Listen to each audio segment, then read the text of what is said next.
Assalamualaikum warahmatullahi wabarakatuh. Perkenalkan, nama saya Siva Salsabila dengan NIM 12050120344.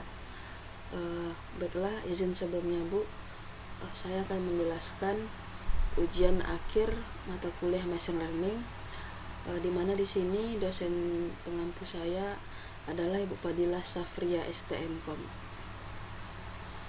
Di sini saya mendapat metode atau algoritma Backpropagation Neural Network atau BPNN.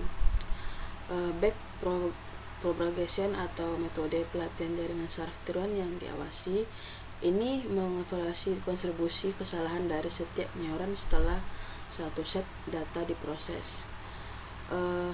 Backpropagation ini merupakan algoritma MLP atau multi-layer perceptron yang menggunakan prinsip supervised learning. Algoritma BPNN ini menggunakan error output untuk mengubah nilai bobotnya dalam mundur atau backward. Tujuan dari algoritma backpropagation ini adalah untuk memodifikasi bobot untuk melatih jaringan neural untuk memetakan input arbiter ke output yang benar. Untuk mendapatkan error, tahap ini perambatan maju forward propagation harus dikerjakan terlebih dahulu. Pada saat perambatan maju, neuron-neuron diaktifkan dengan menggunakan fungsi aktivasi yang dapat didiferensiasikan seperti sigmoid. Di sini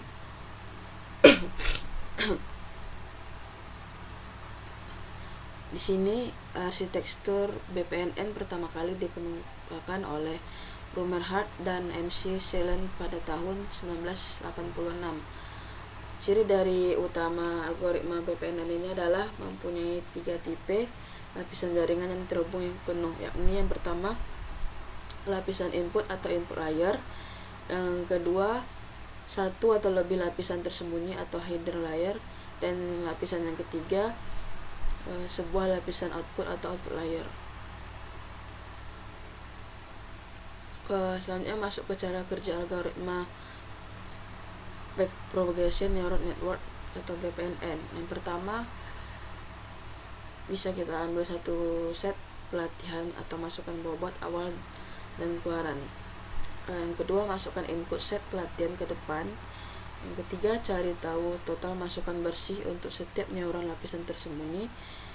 Yang keempat, total input bersih menggunakan fungsi aktivasi yaitu fungsi sigmoid. Selanjutnya, ulangi proses pada lapisan keluaran, hitung kesalahan pada lapisan keluaran. Setelah itu lulus mundur untuk kesalahan dan bobot baru. Selanjutnya proses dilanjutkan hingga error berkurang secara signifikan. Di sini masuk kelebihan dan kekurangan dari algoritma BPNN. Yang pertama, kita masuk ke kelebihannya. Kelebihan dari algoritma BPNN ini yang pertama adalah penerapan luas. Di sini dimana algoritma ini dapat diterapkan pada berbagai jenis data dan masalah, dari pemerusan citra, pengenalan suara, hingga prediksi pasar saham. Kedua, kemampuan adaptasi. Dengan cukup data pelatihan ini, BPNN dapat beradaptasi dan meningkatkan kinerjanya untuk aplikasi tertentu, memberikan hasil yang lebih akurat dari waktu ke waktu. Yang ketiga itu pengoptimalan berkelanjutan, di mana di algoritma BPNN ini memungkinkan penyesuaian berkelanjutan terhadap bobot jaringan, sehingga model dapat terus diperbaiki selama fase pelatihan. Di sini kita masuk ke kekurangan metode atau algoritma BPNN. Yang pertama, memerlukan banyak data, di mana BPNN ini memerlukan jumlah data pelatihan yang besar untuk dapat mempelajari hubungan kompleks dengan baik, yang bisa menjadi keterbatasan jika data sulit diperoleh. Yang kedua, waktu pelatihan yang lama. Proses pelatihan bisa memakan waktu yang lama, terutama untuk jaringan sangat besar dan kompleks dengan banyak lapisan dan neuron. Kenapa di sini membutuhkan waktu pelatih yang lama? Karena di metode BPNN ini kita membutuhkan data yang banyak, data yang di atas 100. Yang ketiga, kekurangannya adalah kesulitan dalam penyetelan parameter. Menyetel parameter seperti laju pembelajaran, momentum, dan jumlah lapisan serta neuron bisa menjadi tantangan dan memerlukan eksperimen ekstensif.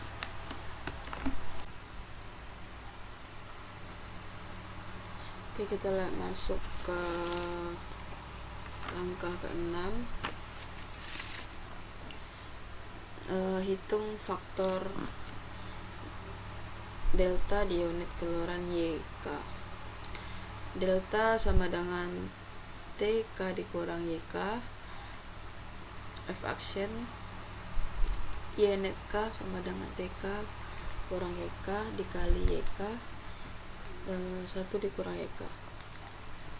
Karena jaringan hanya memiliki satu keluaran, maka ini delta, kita masuk rumusan tadi, kita masukkan angkanya 0 dikurang 0,04 kali 0,4 1 dikurang 0,4, maka hasilnya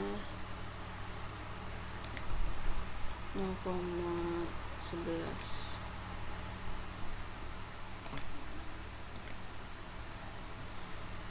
Suku perubahan bobot WJK dengan alfa 0,2 sesuai soal tadi. Sini alfanya kita masukkan 0,2, W01 0,2 kita masukkan minus 0,11 ini dikali 1, hasilnya min 0,02, dan W11 ini sesuai data langkah yang keempat tadi.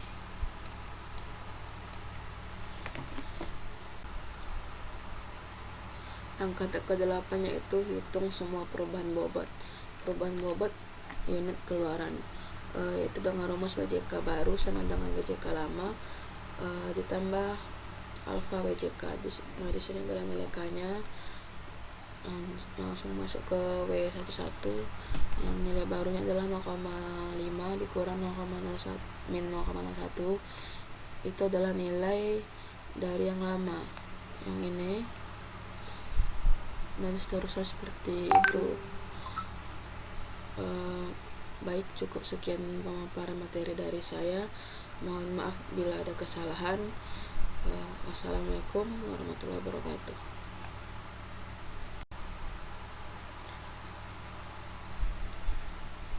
Oke, lanjut masuk langkah yang ke-7 yaitu hitung penjumlahan kesalahan dari unit tersembunyi. Delta net J sama dengan delta WJ. Di sini adalah J-nya 1, 2, 3.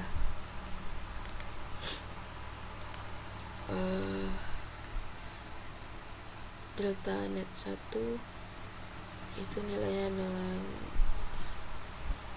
kita ambil nilai ini min 0,11, 0,5 itu di sini kita jumlahkan dan kalikan. Di sini juga net 2 nya ini, dan ini net 3 nya ini seterusnya. Sini faktor kesalahan delta di unit tersembunyi. Delta J sama dengan delta net J, F aksen Z net J, yaitu delta net J ZJ, yaitu 1 dikurang ZJ. Delta 1 di sini adalah nilainya 0,05 kali 0,05, 1 dikurang 0,55, seterusnya sampai delta 3. Di sini suku perubahan bobot ke unit tersembunyi yaitu Fij sama dengan alfa delta Jxi. J di sini adalah 1 2 3, I 0 dan 1 2. Di sini nih alfa F11 yaitu 0,2 dikali min 0,01. Di sini adalah F11 nilainya 1 sama dengan 0,002. Ini tadi nilainya 0,2 ya yang di awal tadi. Seterusnya juga 0,2, 0,1 dan seterusnya itu nilainya 0. Baiklah, selanjutnya masuk ke contoh soal, yaitu backpropagation dengan sebuah layer tersembunyi dengan 3 unit untuk mengenali fungsi logika XOR dengan 2 masukan yaitu X1 dan X2. Buatlah iterasi untuk menghitung bobot jaringan untuk pola pertama, yaitu X1 dengan nilai 1, X2 dengan nilai 1, dan T dengan nilai 0. Gunakan laju pembelajaran alfa sama dengan 0,2. Penyelesaian yaitu di sini Z yang ini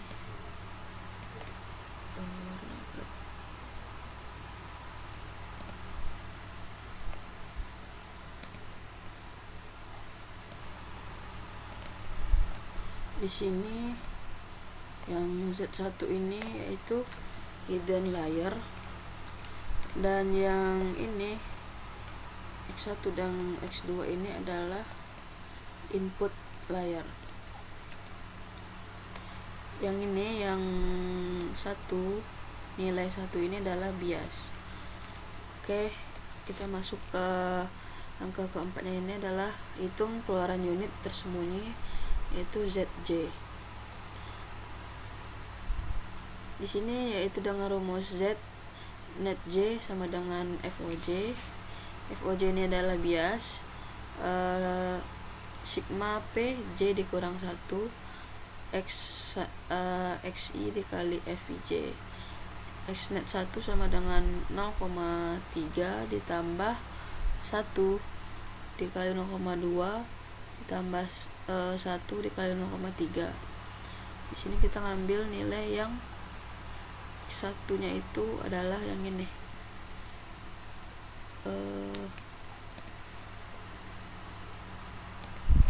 adalah ini 0,2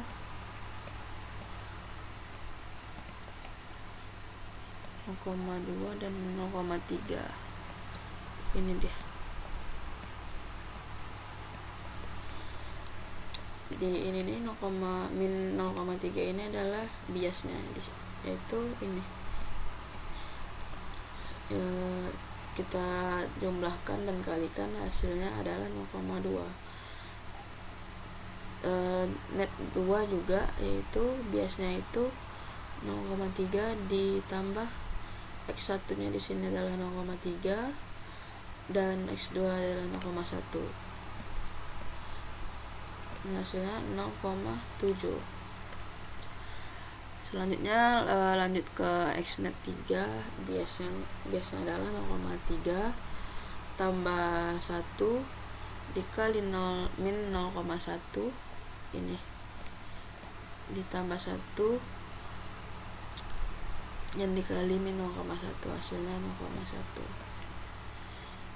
Dan kita masuk ke rumus Zj nya adalah, yaitu rumusnya adalah F dikali Z net J sama dengan 1 per 1 ditambah E pangkat minus 1 di net J. Di sini kita cari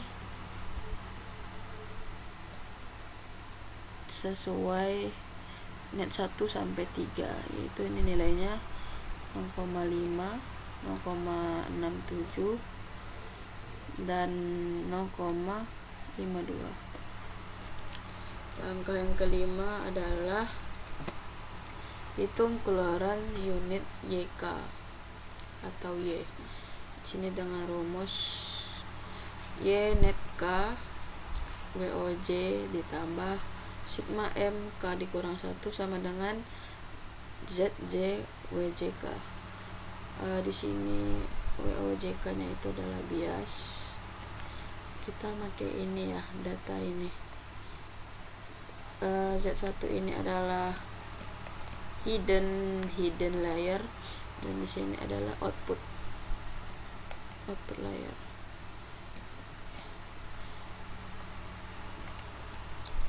Sini karena jaringan hanya memiliki sebuah unit keluaran Y, maka Y net K ditambah Y net sama dengan WO1 ditambah sigma M K dikurang 1 ZJ WJK sama dengan 0,1 min 0,1 ini ditambah yang ini nih, yang 0,55, 0,67 dan 0,52 itu nilai dari yang langkah keempat tadi, yang ini.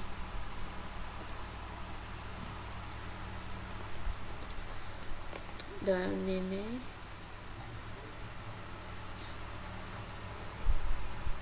dari ini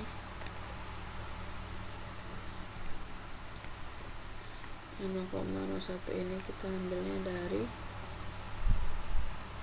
ini min 0,1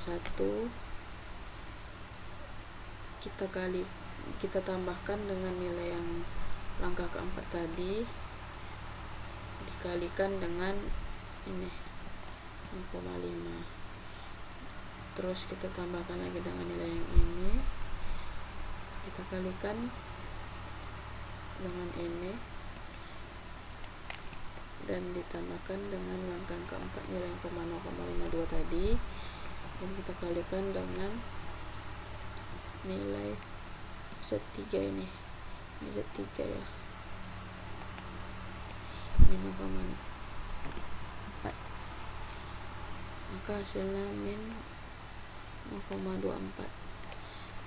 Kita pakai rumus yang terakhir, yaitu Y sama dengan F Y net K, yaitu 1/1 tambah E pangkat min Y net K. Kita masukkan angkanya ini sama dengan hasilnya itu 0,44.